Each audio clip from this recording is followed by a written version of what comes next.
বয়সে এই খেলা খেলে ওই বুড়াই থাকুক। নেইমার তো কোচে খেলতে পারে না কে, নেইমার তো কোচে খেলা পারে না কে খেলতে, অত দাঁড়ায় আবার ডাউন হয়ে জায়গা। মেসি গোল দিছিল, একটা দিছে না? হ্যাঁ একটা দিছে, আমি তো লাফাইছি বুঝলা গেছি গা। আশা করছিলাম, একটাই আশা করছিলাম। দুর্দান্ত একটা ম্যাচ হয়েছে। আমি এর আগেও বলেছি আমরাই জিতবো, আমরাই জিতেছি, আমরা জানি আমরা জিতবো। তাদের ব্রেনে কিছুই নেই, আমরা মেসি ছাড়া উইনার, মেসি নিয়ে উইনার, আমরা সর্বকালের সেরা উইনার। খুবই খুবই আজকে আমি ফার্স্ট টাইম এখানে এসে দেখছি, তো এটা আমার জন্য বিশেষ করে খুব বেশি এক্সাইটমেন্ট একটা ম্যাচ। ভালো ছিল, অ্যাজ ইউজুয়াল সে তো ভালো খেলবেই। I mean it's Messi, is the goal. Outcome তো এটাই, I mean that's very evident আর কি। আউটকামটা তো দেখলেন আপনারা। Okay, thank you. Messi haters অনেক কম। I don't think anybody should hate Messi or be against him, because উনি অ্যাকচুয়ালি একটা good player. He is the best player. So মানে he is a part of our childhood. So আমরা বড় হয়েছি তাকে দেখে, দেখতে দেখতে। সো অনেক স্যাড হবে। খুবই ভালো ছিল, উনি তো জাদুকর, জাদু দেখিয়েছেন। আর কিছু আসলে বলার নাই, প্রত্যেকটা ম্যাচই ভালো খেলছে, তো দেখা যাক ভালো কিছু হোক। আর কতটা মানে এনজয়েবল ছিল ম্যাচটা আজকে আপনার জন্য? আসলে জাদুকর ছাড়া যেমন হয়, প্রথম দিকে একটু ঝিমানো লাগছিল, তারপরে যখন মেসি মানে মাঠে ছিলেন তখন বেশ ভালো লেগেছে। আচ্ছা, ওয়ার্ল্ড কাপ আসলে একটা আনন্দের বিষয়। আমার সব সুন্দরী বান্ধবীরা আর্জেন্টিনার ফ্যান।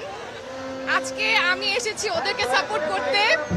জিতে যাওয়ায় ওরা অসম্ভব খুশি, আমি ওদের সঙ্গে অনেক খুশি। এখানে আসলে কোনো শত্রুতা বা খারাপ লাগার কিছু নেই।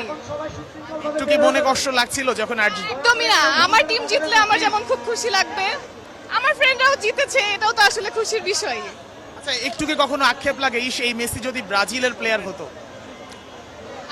Brazil has enough good players, আলহামদুলিল্লাহ। No one like Messi. এমন কিছু না, Messi is very good, but there are good other good players as well. একটু কি আফসোস লাগে কখনো? না, আফসোস নেই, একদমই নেই। Messi Messi Messi Messi Messi ছিল এবং জবাবটা বলতে যারা পর্তুগিজ সাপোর্ট করে, ঠিক আছে, ব্রাজিল নাকি পর্তুগাল তারা শিওর জানে না। আজকে দেখেছেন প্রথম হাফে আর্জেন্টিনা আউটস্ট্যান্ডিং খেলেছে ভাই, ওয়ার্ল্ড কাপের সেরা খেলেছে মেসিকে ছাড়া। স্কোরানি জাস্ট একটা মানে সিম্পল দেখালো যে মেসিকে ছাড়া আমরা ওয়ার্ল্ড কাপ জিততে পারি। জাস্ট কম্পেয়ার দেই, আমাদের সুপারস্টার এর নামার আগে অলরেডি আমাদের টিমের গোল হয়েছে, সুপারস্টার নামার পরে সুন্দর একটা গোল দিছে। অথচ আরেকটা দল, ওই দলের প্লেয়ার সুপারস্টার নামলো, সুপারস্টার নামার সময় দেখলাম পুরো টিএসসি জুড়ে একটা ক্রেজ, কিন্তু আলটিমেটলি সুপারস্টার নামার পরে কোনো গোল আমরা দেখতে পারলাম না। আর আমাদের সুপারস্টার নামার পরে জার্সির কালার কি? ওই দলটা জার্সির কালার ভাই বলো।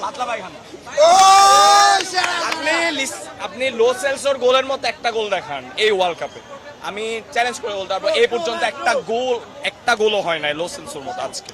অসাম একটা ফ্রি কিক, অসাম। মেসি এমন একটা প্লেয়ার, গোল মেকার, মেসি নামলে গোল, মেসি যে ম্যাচ খেলবে এটাই গোল, এটা বিশ্বকাপের প্রমাণ। একটু কথা বলি, অবশ্যই অনেক বেশি উপভোগ্য ছিল এন্ড অনেক এক্সাইটিং ছিল। অ্যাজ মেসি হচ্ছে গিয়ে ফার্স্টের 60 মিনিটস ছিল না, এন্ড এটা নিয়ে অনেক বেশি ক্রিটিসিজম হয়েছে যে মানে মেসি ছাড়া আর্জেন্টিনা পুরো ফ্র্যাজাইল। কি বলবো?